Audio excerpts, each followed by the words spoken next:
Hello అందరికీ. ఈరోజు మన రెసిపీ వచ్చేసి దహీ ఆలూ కర్రీ. ఈ దహీ ఆలూ కర్రీని చాలా సింపుల్గా, చాలా టేస్టీగా, చాలా ఈజీగా ఎలా ప్రిపేర్ చేసుకోవాలనేది ఇప్పుడు మన వీడియోలో చూద్దాం. ఈ కర్రీ అనేది రైస్లోకి, అలానే రోటీలోకి, పూరీలోకి, దేనిలోకైనా సరే ఈ కర్రీ అనేది చాలా అంటే చాలా టేస్టీగా ఉంటుందండి. మరి దీనిని ఎలా చేయాలనేది లేట్ చేయకుండా మన వీడియోలోకి వెళ్ళిపోదాం. ముందుగా ఒక కుక్కర్లోకి బేబీ పొటాటోస్ని తీసుకోండి. మీరు ఈ ప్లేస్లో నార్మల్ పొటాటోస్ కూడా తీసుకొని ప్రిపేర్ చేసుకోవచ్చు. ఇప్పుడు దీనిలోకి వాటర్ని వేసుకొని స్టవ్ పైన పెట్టేసి 2 విజిల్స్ వస్తే సరిపోతుందండి.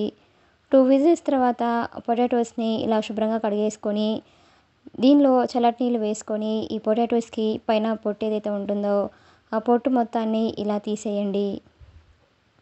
ఇలా అన్ని బేబీ పొటాటోస్ని పొట్టు తీసేసి రెడీగా ఉంచుకోండి. ఇప్పుడు స్టవ్ ఆన్ చేసుకొని ఒక కడాయిని పెట్టుకోండి. దానిలోకి 1 స్పూన్ వరకు ఆయిల్ని వేసుకోండి. ఆయిల్ బాగా హీట్ అయిన తర్వాత దీనిలోకి మనం ముందుగా బాయిల్ చేసి ఉంచుకున్న బేబీ పొటాటోస్ని కూడా వేసుకొని ఫ్లేమ్ని మీడియం ఫ్లేమ్లో ఉంచేసి ఈ పొటాటోస్ అనేవి మనకి మంచి గోల్డెన్ బ్రౌన్ కలర్ వచ్చేంత వరకు వీటిని ఇలా బాగా ఫ్రై చేయండి. మనకి పొటాటోస్ అనేవి మాడకుండా ఇలా మధ్య మధ్యలో కలుపుకుంటూ మనకి కలర్ అనేది చేంజ్ అయ్యేంత వరకు ఈ పొటాటోస్ని ఇలా ఆయిల్లో ఫ్రై చేయండి. ఈ కర్రీ అనేది ఇలా ఒకసారి ట్రై చేసి చూడండి, చాలా బాగుంటుందండి. చూడండి, మనకి ఇలా లైట్గా గోల్డెన్ బ్రౌన్ కలర్ షేడ్ వచ్చిన తర్వాత ఇప్పుడు వీటిని ఒక ప్లేట్లోకి తీసుకోండి. ఇప్పుడు అదే కడాయిలోకి మరి కొంచెం ఆయిల్ని వేసుకోండి.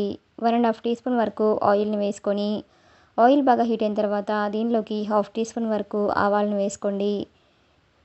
1 స్పూన్ వరకు తాలింపు దినుసులను కూడా వేసుకొని 1/2 టీ స్పూన్ వరకు జీలకర్ర కూడా వేసుకొని ఇవన్నీ కలిసేలాగా ఒకసారి ఇలా బాగా కలపండి.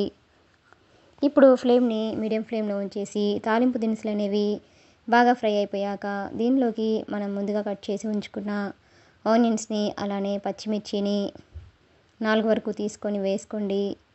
ఇప్పుడు ఇవన్నీ కలిసేలాగా ఒకసారి బాగా మిక్సింగ్ చేయండి. ఆనియన్స్ అనేది లైట్గా ఫ్రై అయిపోయాక దీనిలోకి ఒక ఎండుమిర్చిని ఇలా కట్ చేసుకొని వేసుకోండి. అలాగే కొద్దిగా కరివేపాకును కూడా వేసుకొని ఇవన్నీ కలిసేలాగా మరొకసారి బాగా కలపండి.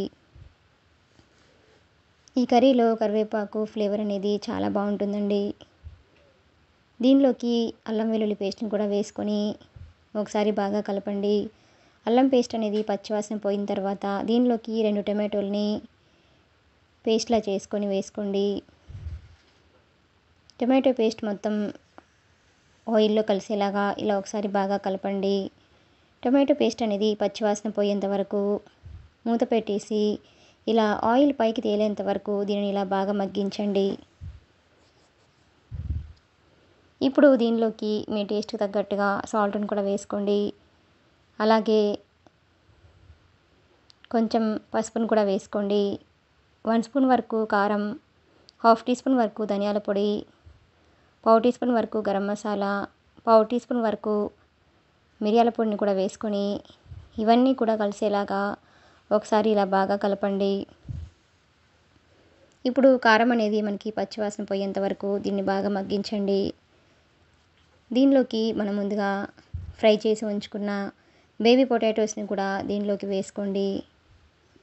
ఫ్లేమ్ని మీడియం ఫ్లేమ్లో ఉంచేసి ఈ పొటాటోస్ అనేవి ఈ మసాలాల్లో కలిసేటట్లుగా ఇలా ఒకసారి బాగా కలపండి.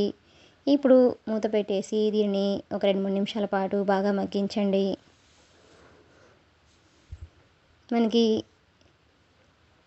బేబీ పొటాటోస్ అనేవి ఇలా పూర్తిగా మగ్గిపోయిన తర్వాత దీనిలోకి 1 కప్ వరకు పెరుగుని ఇలా మ్యాష్ చేసుకొని వేసుకోండి. పెరుగు వేసుకునేటప్పుడు స్టవ్ని ఆఫ్ చేసుకొని వేసుకొని కలుపుకోండి. ఒకసారి ఇలా పెరుగు వేసుకున్న తర్వాత ఒకసారి ఇలా కంప్లీట్గా కలిపేసి అప్పుడు స్టవ్ ఆన్ చేసుకొని దీనిని మూత పెట్టేసి మరొక 3-4 నిమిషాల పాటు బాగా మగ్గించండి. ఈ దహీ ఆలూ కర్రీ అనేది చాలా చాలా టేస్టీగా ఉంటుందండి. చూడండి, మనకి ఇలా ఆయిల్ పైకి ఇలా తేలేంత వరకు దీన్ని పూర్తిగా మగ్గించిన తర్వాత చివరిగా సన్నగా కట్ చేసి ఉంచుకున్న కొత్తిమీరని కూడా వేసుకొని మరొకసారి ఇలా ఇదంతా కలిసేలాగా బాగా కలుపుకొని స్టవ్ ఆఫ్ చేసుకోండి.